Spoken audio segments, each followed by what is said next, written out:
कहानी की शुरुआत में हम एरोन रेलस्टोन को देखते हैं जो कहीं जाने की तैयारी कर रहा है। वो अपने बोतल में पानी भरता है और सारा सामान ले जाने के लिए रेडी कर लेता है। इस बीच उसकी बहन का फोन आता है। वह कहती है कि जाने से पहले एक बार माँ से बात कर ले, लेकिन एरोन अपनी माँ को फोन नहीं करता है। इसके कुछ देर बाद उसकी माँ का फोन आता है। एरोन जानता था अगर वह फोन रिसीव करेगा तो उसकी माँ उसे जाने नहीं देगी। दरअसल एरोन एक माउंट क्लिम्बर है। वो दुनिया की कई खतरनाक जगहों पर जा चुका है। हालांकि इस काम में जोखिम ज्यादा होता है, इसलिए एरोन की माँ इन सब कामों के लिए उसे मना किया करती थी, लेकिन वो अपनी माँ की एक भी नहीं सुनता था। फिलहाल एरोन अपनी कार लेकर यहाँ से निकल चुका है। कार में म्यूजिक सुनते हुए वो आगे की तरफ बढ़ रहा था। फिलहाल एरोन कहीं भी एडवेंचर करने जाता था अपना कैमरा ले जाना बिल्कुल नहीं भूलता था, क्योंकि उसे डॉक्यूमेंट्री का शौक था। वह उस जगह की सोचकर काफी ज्यादा एक्साइटेड हो जाता है जहाँ वह जाने वाला है, और ये जगह अमेरिका के कोलोराडो के पास होती है। फाइनली वह रात में ही उस जगह पहुंच जाता है। हालांकि सवेरा होने में अभी समय था, लेकिन एक्साइटमेंट की वजह से उसे नींद नहीं आती है। फिलहाल जैसे तैसे करके सवेरा होता है। उस दिन शनिवार था और अब वो अपनी साइकिल से एडवेंचर पर निकल चुका है। यहाँ से उसे ग्रेट कैनियन तक पहुँचने के लिए साइकिल से जाना होगा, और वह जगह अभी भी वहाँ से काफी दूर होती है। फिलहाल एरोन अपनी साइकिल की स्पीड बढ़ाता है और उस जगह पहुँच जाता है। इस जगह एरोन अपनी साइकिल को एक पेड़ से लॉक कर देता है। इसके बाद अपना सामान लेकर आगे बढ़ता है। एरोन को यहाँ दो लड़कियां क्रिस्टी और मेगन मिलती हैं जो उसकी ही तरह ग्रेट कैनियन घूमने आई थी। एरोन इन दोनों से झूठ बोलता है कि वो एक गाइड है और वो उन दोनों को यहाँ की जगह घुमा देगा। इसके बाद दोनों लड़कियां उसके साथ चल देती हैं। एरोन दोनों को उस जगह घुमाता है। इसके बाद वो दोनों लड़कियों को दो चट्टानों के बीच संकरी जगह में ले जाता है। यहाँ एरोन दोनों से कहता है कि वो गाइड नहीं है बल्कि इंजीनियर है और उसे घूमने में बहुत मजा आता है। इसके बाद एरोन अपने हाथ ढीले कर देता है और खिसकते हुए नीचे गिर जाता है। यह देखकर क्रिस्टी और मेगन दोनों डर जाती हैं, लेकिन एरोन नीचे पानी में गिरता है। दरअसल दोनों चट्टानों के बीच यहाँ नीचे पानी था, और यह बात एरोन अच्छी तरह से जानता था क्योंकि वो इससे पहले भी यहाँ आ चुका था। वह उन लड़कियों से भी अपने हाथ ढीले करके नीचे आने को कहता है। वे लड़कियां डर रही थी, लेकिन एरोन पर भरोसा करके क्रिस्टी अपने हाथ ढीले करती है और खिसकती हुई नीचे पानी में गिरती है। अब मेगन भी ऐसा ही करती है। इसके बाद इन लोगों को वहाँ बहुत मजा आता है। सभी पानी में बहुत एंजॉय करते हैं। फिलहाल वहाँ से निकलने के बाद क्रिस्टी और मेगन वापस घर जा रही हैं। एरोन यादगार के तौर पर एक फोटो खींचता है। इसके बाद एरोन अपने रास्ते चला जाता है। यहाँ वह चट्टानों पर टहलता है, सकरे रास्तों से होकर निकलता है। इन सब में उसे बहुत मजा आ रहा था, लेकिन इस बीच दो चट्टानों के बीच पतली सी जगह में जब वह निकलने की कोशिश कर रहा था तभी वह फिसल जाता है और एक पत्थर फिसलने से उसका हाथ इस पत्थर में फंस जाता है। अभी वह ऊपर से लगभग 40 फुट की गहराई में था। एरोन का हाथ जख्मी हो गया था। उसके हाथ से खून निकल रहा था। वह पत्थर को हटाने का बहुत प्रयास करता है, लेकिन पत्थर काफी भारी था और वह पत्थर उस जगह से इस तरह से फंसा हुआ था कि उसे हिलाना भी बहुत मुश्किल था। एरोन क्रिस्टी और मेगन को बहुत आवाज लगाता है, लेकिन वहां पर उसकी आवाज सुनने वाला कोई नहीं था। क्रिस्टी और मेगन उसी दिन वापस जा चुकी थी। इसके बाद एरोन अपना चाकू निकालता है और पत्थर को ढीला करने के लिए उसे खुरचने लगता है, लेकिन उसकी यह ट्रिक काम नहीं आती है क्योंकि एक छोटे से चाकू से इतने बड़े पत्थर को खुरच कर नहीं काटा जा सकता था और वह थक कर बैठ जाता है। लेकिन उसके पास और कोई विकल्प भी नहीं थे।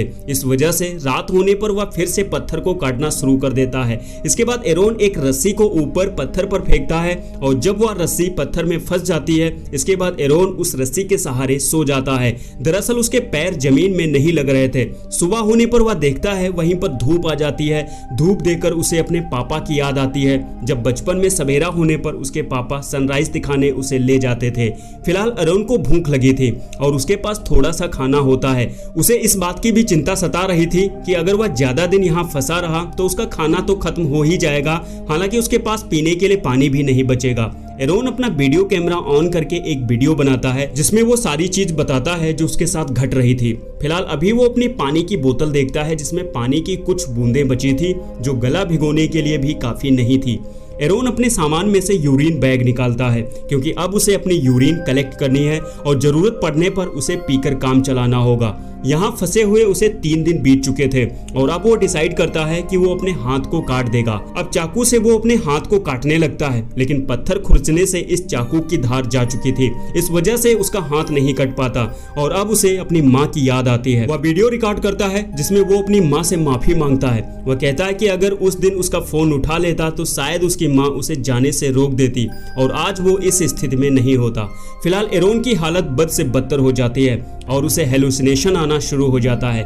एक समय उसे लगा कि यहाँ पर बारिश शुरू होने वाली है और अब उसे पीने के लिए पानी मिलेगा। फिलहाल बारिश की वजह से उस जगह बहुत ज्यादा पानी भर जाता है। पानी की वजह से वह पत्थर भी ढीला पड़ जाता है। एरोन उस पत्थर को हटाकर अपना हाथ निकाल लेता है और उस जगह से निकलकर भाग जाता है। इसके बाद वो अपनी कार के पास जाता है और कार लेकर अपने घर चला जाता है। जब वो अपने घर का दरवाजा खटखटा रहा था तभी उसकी पत्नी दरवाजा खोलती है और वो एरोन को इस हालत में देखती है और वो फिर दरवाजा बंद करके अंदर चली जाती है। लेकिन इसके बाद हम देखते हैं एरोन तो यहीं फंसा हुआ था।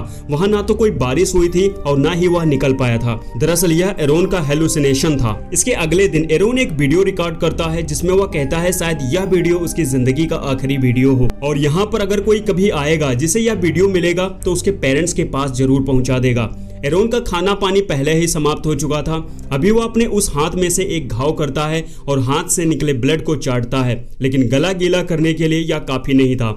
फिलहाल एरोन को यहाँ फंसे हुए आज 5वां दिन है। वो अपने यूरिन पीने का प्रयास करता है लेकिन ना चाहते हुए भी उसे यह करना पड़ रहा था। फिलहाल एरोन समझ गया था कि अब वो ज्यादा देर जिंदा नहीं बच पाएगा। वो अपने कैमरे में वीडियो देखता है जो उसने क्रिस्टी और मेगन के साथ बनाया था। एक रात जब वह पत्थर काट रहा था तभी उसे वहां किसी के होने का एहसास होता है। जब वो कैमरे के फ्लैश जलाकर देखता है वहां पर कोई नहीं था। दरअसल भूख प्यास से उसका दिमागी संतुलन बिगड़ गया था। एरोन जीने की उम्मीद छोड़ देता है। यहाँ से निकलने के लिए वो जो कुछ भी कर सकता था सब करके देख लिया था और इस वीरान रेगिस्तान में उसे किसी से मदद भी नहीं मिल सकती थी। इस समय उसे अपने अतीत की बातें याद आती हैं जब उसकी जिंदगी का अच्छा और बुरा दौर था। हेलुसिनेशन में अब वो अपने पूरे परिवार को देखता है। अपना बचपन जब वो अपनी बहन के साथ पियानो बजा रहा था। इस दौरान अपनी बहन को सॉरी कहता है क्योंकि वो उसकी शादी में नहीं पहुंच पाया था। फिलहाल एरोन वहां पर राइप लिखता है जिसमें 7503 लिखता है। इसका मतलब यह है कि वह 1975 में पैदा हुआ था और 2003 में इस जगह उसकी मृत्यु हो गई।